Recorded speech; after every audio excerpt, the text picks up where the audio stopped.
আমি জীবনে কত গুনাহ করেছি, কত অন্যায় করেছি, কত অপরাধ করেছি।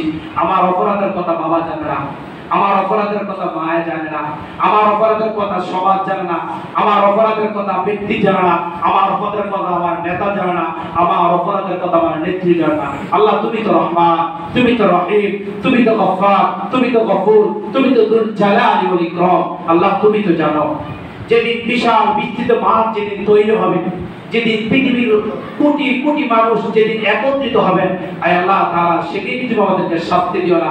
আজকে আমার অপরাধের কথা আমার বাবাকে শোনাও নাই আল্লাহ তাআলা, আজকে আমার অপরাধের কথা আমার মাকে শোনাও নাই আল্লাহ তাআলা, আজকে আমার অপরাধের কথা আমার স্ত্রীকে জানাও নাই আল্লাহ তাআলা, আজকে আমার অপরাধের কথা আমার ছেলের কাছে তুমি প্রকাশ করে দাও নাই আল্লাহ তাআলা, আজকে আমার অপরাধের কথা আমার মেয়ের কাছে শোনাও নাই আল্লাহ তাআলা, আজকে আমার অপরাধের কথা আমাদের নিকটবর্তী কারো কাছে তুমি প্রচার করো নাই আল্লাহ তাআলা। যেদিন কোটি কোটি মানুষ একত্রিত হবে সেদিন আল্লাহ তাআলা তুমি আমাদেরকে অপরাধী বলে ডাক দিও না আল্লাহ তাআলা, তুমি আমাদেরকে সেদিন জুলুমবাজ বলে ডাক দিও না। এ কথা বলতে পারবো কি পারবো না? তার জন্য একটি আমল করব, আমরা সব সময় যতদিন পৃথিবীতে বাঁচবো, যতদিন পৃথিবীতে শ্বাস এবং নিঃশ্বাস আমরা ত্যাগ করবো, ততদিন একটি আমল আমরা করবো, সেটা হচ্ছে আস্তাগফিরুল্লাহ। আমার সাথে বলুন আস্তাগফিরুল্লাহ।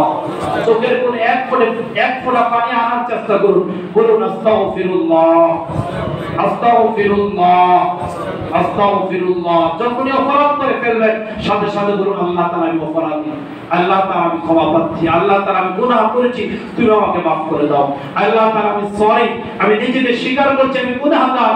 রব্বানা যালামনা আনফুসানা ওয়া ইন লাম তাগফির লানা ওয়া তারহামনা লানাকুনান্না মিনাল খাসিরিন।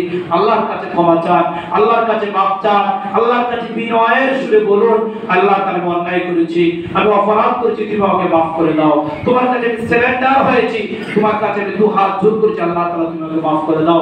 রাসূল আরবি সাল্লাল্লাহু আলাইহি ওয়াসাল্লাম বলেছেন, যখন তার বান্দা এইভাবে আল্লাহ তাআলার কাছে রোনাজারি করবে, আল্লাহ তাআলার কাছে বিনয় হয়ে বলবেন, আল্লাহ তাআলা তার গুনাহ রাশি ক্ষমা করে দেবেন। সুবহানাল্লাহ।